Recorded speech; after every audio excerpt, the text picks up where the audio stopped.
You ask Tiger to solve.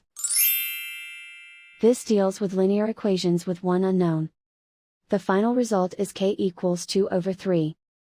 Let's solve it step by step. Simplify the expression. Simplify the arithmetic.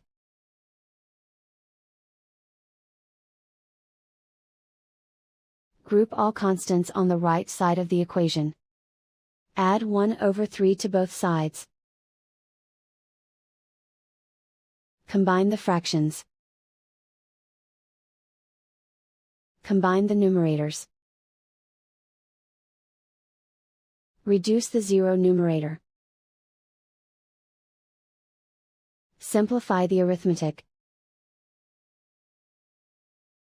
Combine the fractions. Combine the numerators. And so the final result is k equals 2 over 3.